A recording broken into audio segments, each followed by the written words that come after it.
Alors, mon parcours professionnel, en fait, il commence dès l'école normale d'instituteur d'Amiens, puisque moi, je fais partie des dernières promotions à la fin des années 60, 1960, qui passent le concours après la classe de troisième.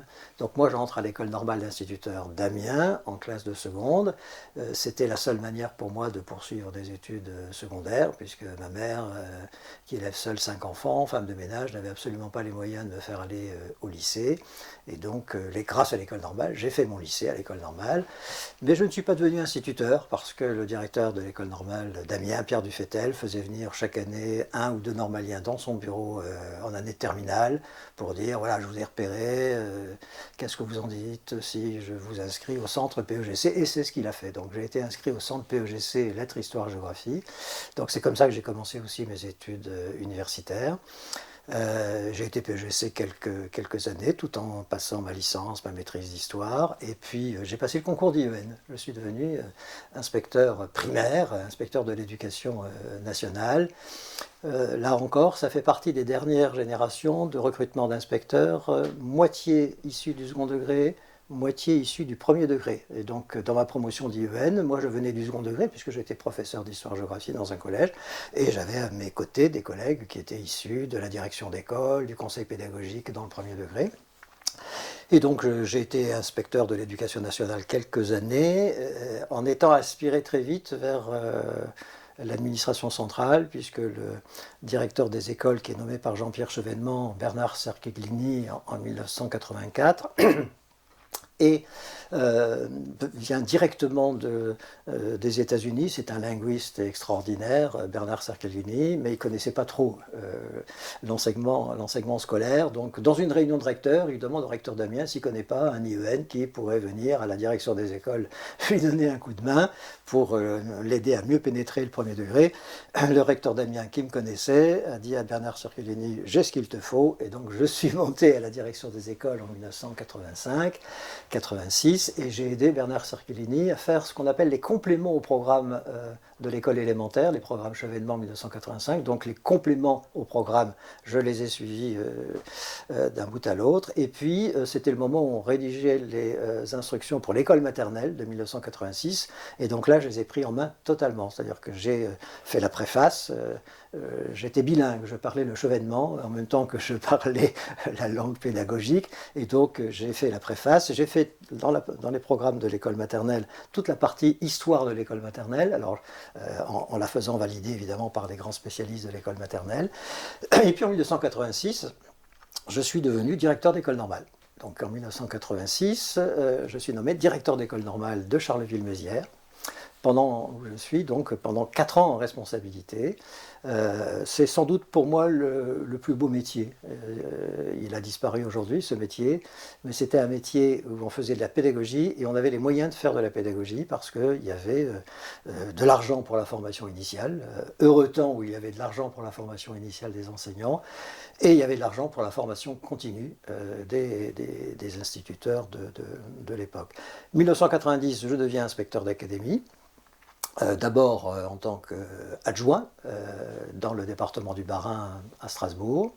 Je suis ensuite nommé directeur, on dirait aujourd'hui d'ASEN, mais à l'époque on disait inspecteur d'académie, directeur des services départementaux d'éducation nationale à Vesoul, en Haute-Saône, ensuite en Côte d'Or, à Dijon.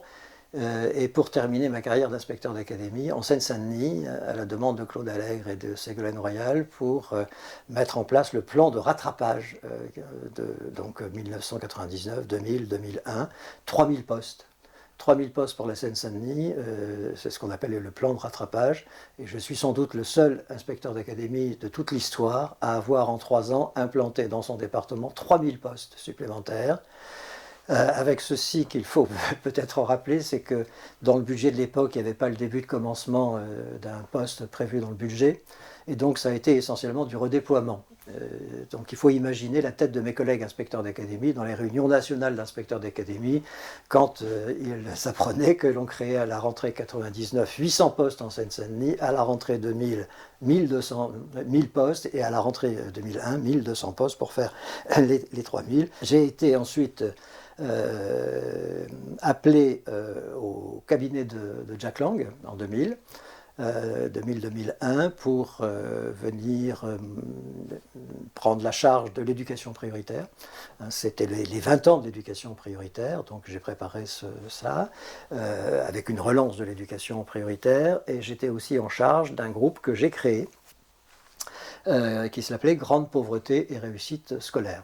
Alors ça, je n'ai pas eu l'idée tout seul, je m'inscrivais dans la lignée de mes grands prédécesseurs, Philippe Joutard et Claude Père, qui en 1992-93 avaient fait un gros travail déjà sur grande pauvreté et réussite scolaire, changer de regard, et donc m'inscrivant dans leur lignée en quelque sorte, et puis compagnon de route aussi d'ATD Carmonde, j'ai créé ce groupe avec des antennes académiques en 2001-2002.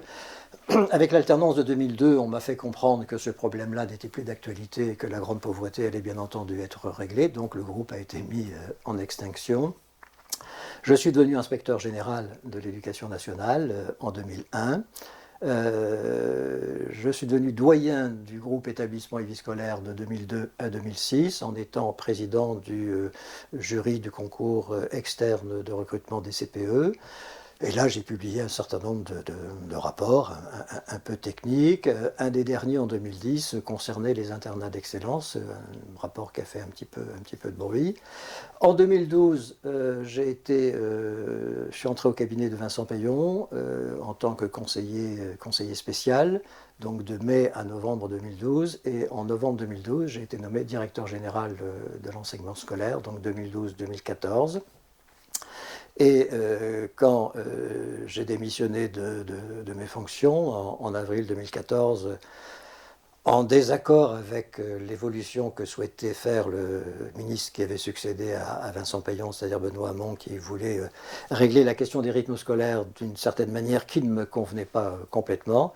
Donc je suis parti, j'ai démissionné de mon poste, mais je me suis vu confier à ma demande un rapport sur la grande pauvreté et la réussite scolaire. Donc voilà, je n'avais pas oublié ce sujet, ce qui a amené le rapport de 2015 sur la grande pauvreté et la réussite scolaire. Et j'ai pris ma retraite en 2016. Ceci dit, il ne faut pas dire à mon épouse que je suis en retraite parce qu'elle ne le sait pas encore.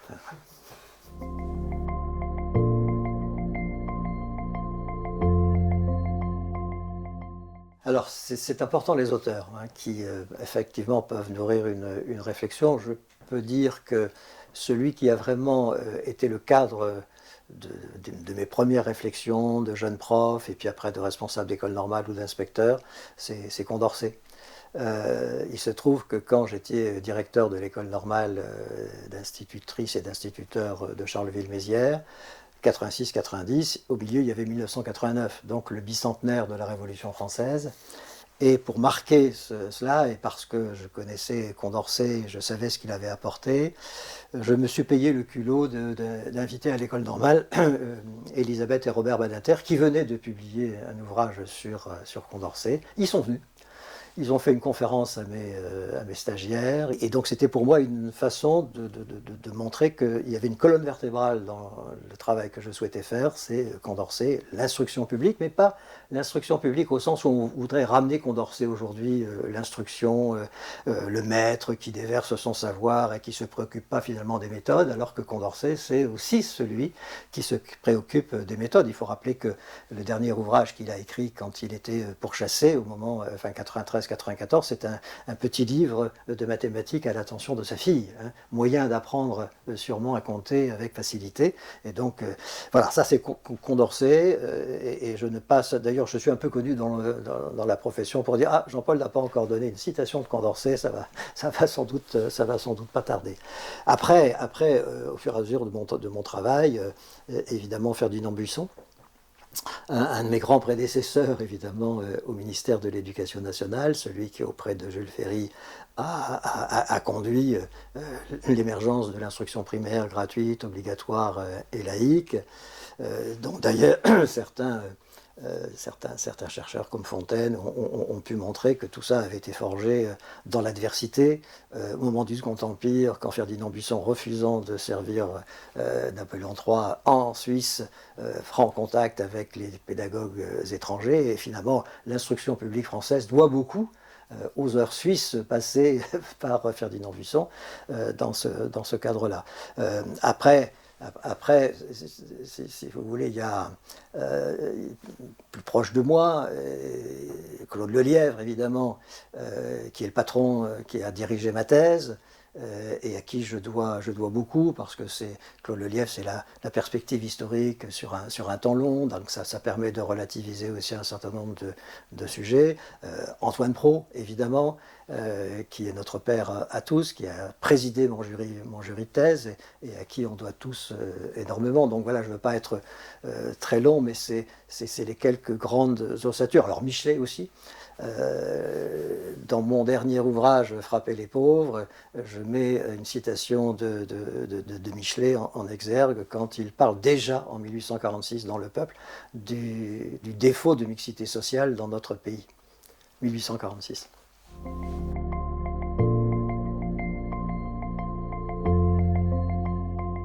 Alors, Frapper les pauvres, qui vient de sortir, c'est le quatrième élément de ce que j'appelle de façon très peu modeste ma tétralogie.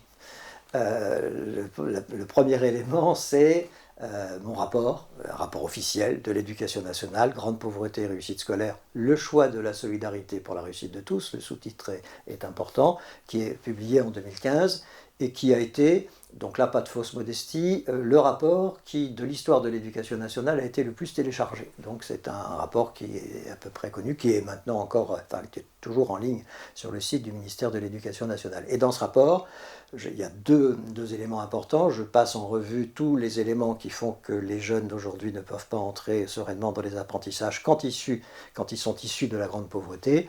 Et puis, j'émets quelques pistes, quelques leviers pour essayer de faire en sorte que notre pays ne soit plus le pays dont le système éducatif a été organisé pour trier, pour sélectionner les meilleurs, mais soit aussi un système éducatif enfin organisé pour la réussite de tous les élèves. Donc ça, c'est le premier élément.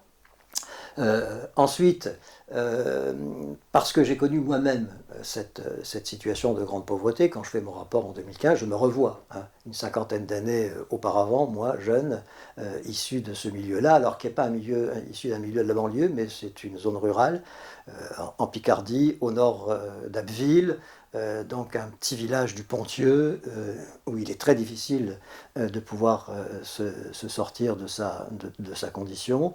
Et c'est quelque chose que, après mon rapport de 2015, j'ai eu envie de raconter, mais de façon plus personnelle. Donc il y a eu ensuite, c'est le deuxième élément de ma tétralogie, un récit autobiographique que j'ai intitulé Exception consolante, en référence à Ferdinand Buisson, puisque Ferdinand Buisson est l'auteur de cette formule quand il se rend compte auprès de Jules Ferry que les républicains du XIXe siècle ont posé les bases d'une instruction primaire gratuite, obligatoire et laïque pour le peuple. Évidemment, ils se rendent compte qu'ils n'ont rien fait pour les autres, c'est-à-dire qu'ils ont laissé en l'état un autre système éducatif complètement à côté, qu'on appelle le lycée, mais le lycée au sens napoléonien du terme, avec des petites classes maternelles, élémentaires, collèges et bien entendu le lycée, qui était un établissement pour les bourgeois, les enfants de bourgeois, payant, contrairement à l'instruction primaire gratuite. Le lycée sera gratuit progressivement au début des années 1930. Et donc, quand je suis, moi, enfant d'une femme de ménage accédant à l'enseignement secondaire, je me considère comme une exception. Alors pourquoi exception consolante? C'est parce que Ferdinand Buisson, se rendant compte que les républicains avaient fait la moitié du travail, en fait, se disait, nous laissons venir des boursiers dans le lycée de bourgeois, des exceptions. Mais ce sont des exceptions consolantes parce qu'ils nous consolent, nous qui avons fait le travail à moitié, des injustices que nous avons laissées dans la société. Et donc mon autobiographie, c'est exception consolante et je montre comment je suis devenu directeur général de l'enseignement scolaire en 2012, en passant par un certain nombre d'étapes qui n'étaient pas forcément évidentes a priori. Donc ça, c'est le deuxième élément de ma tétralogie. Le troisième élément, c'est un ouvrage plus politique, c'est un essai politique qui est sorti donc en 2022, qui s'appelle « L'école n'est pas faite pour les pauvres ». Alors c'est un titre un peu provoquant, mais j'explique par le menu pourquoi effectivement l'école française n'est pas faite pour les pauvres. Et puis donc en 2025, « Frapper les pauvres ». Un titre un peu provoquant, je l'admets, qui m'a été inspiré par Baudelaire. Baudelaire qui a écrit en 1864-65 un poème en prose de 2 pages et demie qui s'appelle « Assommons les pauvres ». Et dans ce poème, Baudelaire raconte le rêve qu'il vient de faire.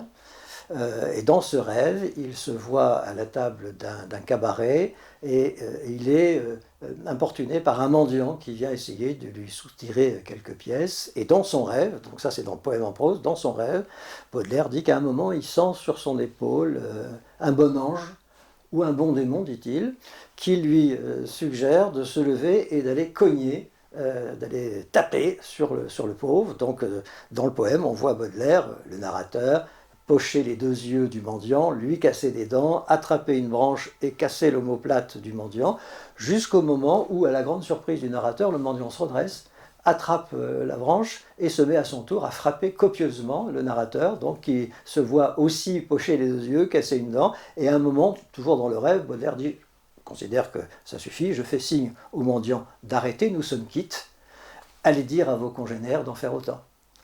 Sous-entendu, aidez-les à s'émanciper de cette manière. Donc, dans mon livre « Frapper les pauvres », évidemment, qui met en scène des jeunes lycéens de Bondy et de Clichy, cette fois-ci, c'est un roman, donc c'est une fiction.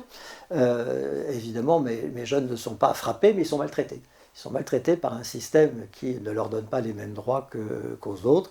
Et donc, dans ce roman, je raconte le choc que cela fait quand 2 jeunes, un jeune de Bondy et un jeune de Clichy, brillants au collège, se voient proposer d'aller en internat d'excellence dans un grand lycée parisien que je nomme le lycée Clovis.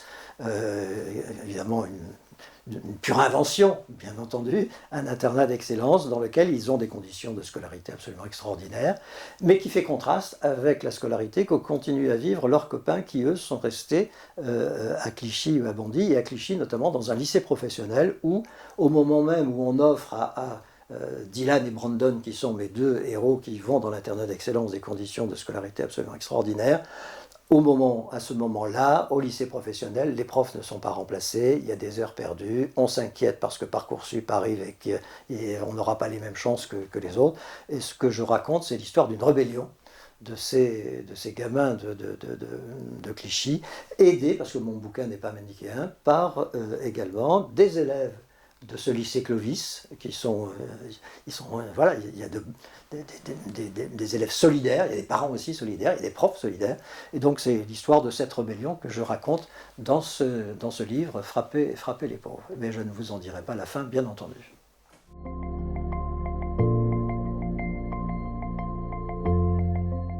Dans ce livre, Frapper les pauvres, comme d'ailleurs dans les autres ouvrages, parce qu'il y a une assez grande continuité, évidemment, de pensée dans ces différents ouvrages. L'idée fondamentale, c'est qu'il n'est pas possible qu'un pays comme le nôtre ne traite pas avec le même souci d'égalité toute la jeunesse. Et donc, il est incontestable de constater que malgré, parce qu'il ne faut pas noircir le sujet, depuis une 40aine d'années, notre pays a fait quand même des progrès dans la démocratisation, massification d'abord, démocratisation. Si on arrive aujourd'hui à 80% d'une classe d'âge au niveau du bac, c'est qu'il y a des enfants de pauvres dans les 80%, donc les choses ne sont pas restées heureusement en l'état, sauf que les inégalités se sont déplacées, et que si on en reste un instant sur le baccalauréat, ce n'est pas le même baccalauréat pour tout le monde. 75% des enfants de cadres sont en baccalauréat général, 75% des enfants d'ouvriers sont dans les baccalauréats professionnels et technologiques.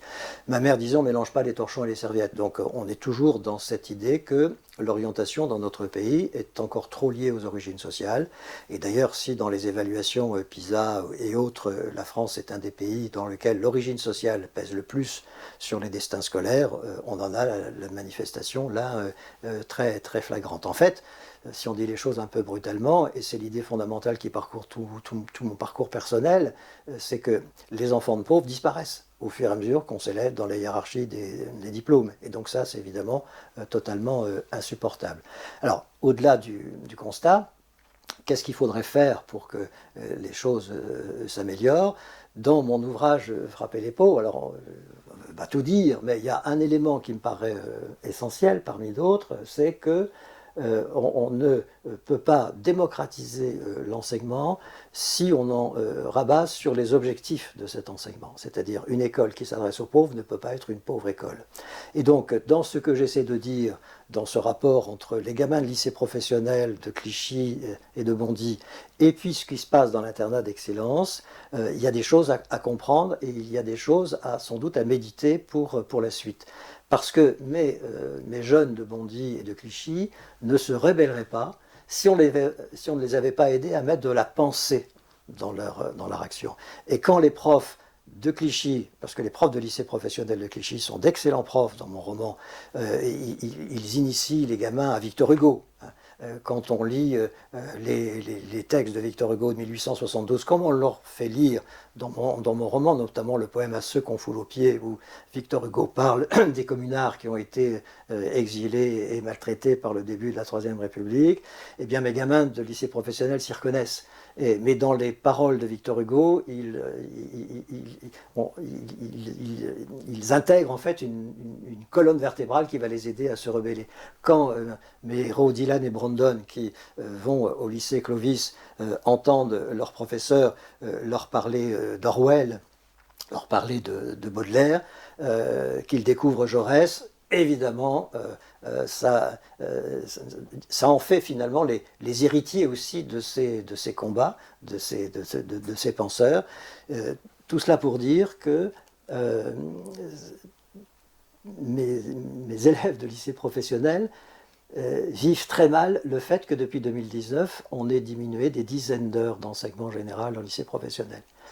Aujourd'hui, il y a 50, 60 heures de moins d'histoire, de français, de mathématiques. Donc ça, c'est vécu dans mon roman. Et les élèves disent, mais c'est un peu comme si on voulait nous empêcher de penser. C'est comme si on pensait qu'un ouvrier n'avait pas besoin d'avoir un peu de réflexion pour conduire sa vie. Et donc le message, c'est qu'il faut absolument nourrir.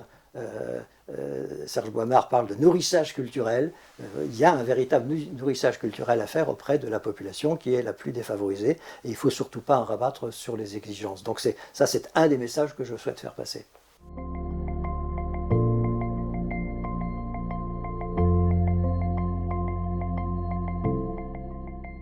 Alors pour faire avancer les choses, il faut forcément y associer les citoyens. Il faut sortir le débat sur l'école du cercle trop étroit des initiés, des experts, comme on a trop l'habitude de faire. On considère que quand les experts et les initiés ont parlé et qu'un plan a été défini, ça va se dérouler tout seul. Pas du tout. Il faut y associer les citoyens, un peu à l'image de ce que sont les conventions citoyennes sur le climat, sur les temps de l'enfant, comme celle qui vient de se terminer, à condition bien entendu que ces conventions citoyennes soient suivies des faits par le pouvoir politique, ce qui n'est pas toujours évident. Et si on faisait partager ce diagnostic à l'ensemble des citoyens, à la fois les points forts de notre système éducatif, parce que tout n'est pas acheté bien entendu, et ses points faibles, on parviendrait à identifier 4, 5, 6 grands objectifs que les citoyens comprendraient parce qu'ils auront déjà travaillé au diagnostic et parce qu'ils le comprendraient, ils comprendraient aussi qu'il faut 5 ans, 10 ans, 15 ans pour faire bouger les choses. Et donc les citoyens pourraient faire en sorte de persuader les femmes et les hommes politiques de rester sur ces 4 ou 5 objectifs, quelles que soient les alternances politiques, pour qu'un ministre ne se contente pas de balayer les réformes de son prédécesseur sans évaluation pour bâtir les siennes qui ne dureront que le temps d'un ministre. Donc c'est ça qu'il faut commencer par faire, parce que sinon on se paye de mots et on court aux échecs. Une fois que l'on a dit ça, si on a ce diagnostic et si on a ces grands objectifs, il n'est pas, sans déflorer le sujet, bien entendu, sans dire à l'avance ce que les citoyens pourront découvrir, mais quand même, on voit à peu près les grandes directions dans lesquelles on pourrait travailler. Et la première des directions, c'est évidemment le budget, parce qu'on ne fait rien sans moyens. L'éducation nationale est un poste budgétaire important dans notre pays, mais si on regarde ce qui se fait depuis une trentaine d'années, d'ailleurs la France n'est pas le seul pays, d'autres pays ont suivi une évolution comparable, c'est-à-dire qu'on dépense moins aujourd'hui relativement pour les systèmes éducatifs qu'il y a une trentaine d'années, et en France c'est flagrant, entre 1995 et aujourd'hui 2025, on dépense 1 point de PIB en moins pour notre système éducatif, et 1 point de PIB en moins en euros constants, c'est 27 milliards d'euros. Donc on imagine ce qu'on pourrait faire si on était resté au niveau de 1995 en termes de poids de l'éducation budgétaire par rapport au PIB. Alors, une fois qu'on a cette masse globale budgétaire, il n'est pas interdit de regarder comment on dépense cette masse budgétaire, et là encore, on peut faire constater aux citoyens dans ce diagnostic qu'en France, on délaisse notre scolarité obligatoire, on dépense moins pour notre école primaire, maternelle, élémentaire, 12% de moins que nos voisins européens. On dépense moins aussi pour notre collège, ce qui explique d'ailleurs qu'on a des effectifs en maternelle, en élémentaire, en collège qui sont les plus élevés d'Europe. Donc c'est pas comme ça que l'on peut évidemment concevoir un système éducatif efficace. C'est pas la peine de se lamenter sur les résultats des élèves de 15 ans aux évaluations internationales PISA si on fait semblant de découvrir que c'est à 15 ans qu'ils ont des problèmes, alors que ça fait depuis très longtemps, depuis la maternelle, depuis l'élémentaire qu'ils ont des problèmes, sauf que comme on n'a pas mis les moyens, on ne met toujours pas les moyens à l'école primaire pour identifier ces difficultés et les régler ensuite, évidemment, on ne se donne pas les moyens d'avoir un système éducatif efficace. Il faudra aussi que les citoyens comprennent qu'on dépense 30% de plus que les autres pour notre lycée. Donc là, on marche un peu sur la tête, on dépense plus pour la fin de la scolarité que pour le début, ce qui pose quand même un vrai sujet. Donc il y a une réflexion budgétaire à conduire, calmement, dans un contexte budgétaire qu'il n'est pas nécessaire de rappeler, c'est-à-dire que la France a plus de 3 000 milliards de dettes, donc ça ne va pas être facile, mais c'est un point qu'il faut aborder. Le deuxième point qu'il faut aborder, c'est de mettre finalement en accord nos belles proclamations avec la réalité. Je veux dire par là que la France pourra difficilement encore plus longtemps proclamer le vivre ensemble urbi et orbi sur la planète entière, alors qu'elle est un pays qui n'est pas fichu de scolariser ensemble les enfants pendant la scolarité obligatoire. En fait, on a un séparatisme dans notre scolarité très tôt, qui commence très tôt, qui s'aggrave avec le poids de l'enseignement privé dans notre pays. On est un des pays avec l'Irlande et le Danemark qui finance le plus la concurrence privée de son école publique, l'enseignement privé qui est financé à 76% par des crédits publics, qui est un établissement privé qui accueille de plus en plus de populations favorisées et de moins en moins de populations défavorisées. Donc là, on a un tuyau du séparatisme social que nous finançons nous-mêmes. Donc il faudra sans doute qu'il y ait cette question à se poser entre citoyens. Donc la question de la mixité sociale et scolaire est une question essentielle. Ça ne sera pas facile à travailler avec les citoyennes et les citoyens dans le cadre de ce grand débat public, parce que finalement, si je caricature un tout petit peu, tout le monde est d'accord sur la mixité sociale, à condition que ce ne soit pas dans le collège de son enfant. Et donc, mais il ne faut pas balayer d'un revers de main cette attitude, parce que chacun veut le meilleur pour son enfant, et c'est parfaitement légitime. Il faut donc, ça c'est la responsabilité de l'Éducation nationale, garantir à tous les citoyens, dans les écoles, dans les collèges, dans les lycées, la même qualité de l'offre éducative, partout sur le territoire. Évidemment, vous ne ferez pas de mixité sociale et scolaire si des parents de classe moyenne et classe favorisée qui ont des conditions de scolarité qu'ils estiment satisfaisantes pour leurs enfants, vous leur dites maintenant votre enfant il va être scolarisé dans un collège où il y a des contractuels qui ne sont pas bien formés et qui en plus ils ne seront pas remplacés quand ils sont absents. On ne fait pas de mixité sociale dans ces conditions, bien entendu. Donc là, on a une responsabilité énorme. C'est Condorcet qui disait « L'instruction publique, ça ne peut pas être une loterie pour les citoyens, selon l'endroit où vous mettez vos enfants. » Et donc, on est en plein dans le sujet. Un troisième levier assez évident, et je l'ai rappelé à la Convention citoyenne sur les temps de l'enfant, vous ne ferez rien bouger dans ce pays si vous ne réinstallez pas les enseignants dans leur dignité. À la fois dignité professionnelle, on a des enseignants qui sont mal formés, ça aussi c'est très documenté au niveau international, les enseignants français n'ont pas de temps suffisant dans la formation pour la didactique, pour la pédagogie, pour être à même de scolariser des publics hétérogènes, c'est pas facile des publics hétérogènes, des élèves en difficulté dans sa classe, donc il y a des pédagogies différenciées à mettre en œuvre, et ça n'est pas suffisamment pris en compte dans la formation. Donc là on a ce volet-là, et puis on a un autre volet qui est le volet très matériel. Pourquoi est-ce que nous avons en France les enseignants les plus mal payés d'Europe? Pourquoi est-ce que nos salaires enseignants sont 30 ou 40% en dessous du salaire moyen européen? Les enseignants français sont payés moitié moins que les enseignants allemands de l'autre côté de la frontière. Donc là, il y a des choses qui sont totalement inadmissibles. On a des enseignants aujourd'hui, parisiens par exemple, mais c'est vrai aussi dans les autres grandes villes, notamment les enseignants débutants, qui sont infichus de trouver un logement pour eux et leur famille en ville et qui sont obligés d'aller à 1 heure et demie de RER pour trouver des conditions de logement. Donc ça, c'est absolument insupportable. Dans mon roman Frapper les pauvres, qui est alimenté d'une certaine manière de tout ce que j'ai pu vivre dans mon parcours, je mets en scène des profs, un prof au moins dans un collège, un prof contractuel qui habite sa voiture, qui dort dans sa voiture parce que le rectorat, depuis la rentrée, a été infichu de le payer et son salaire est en retard. Donc les enseignants sont un levier évidemment essentiel.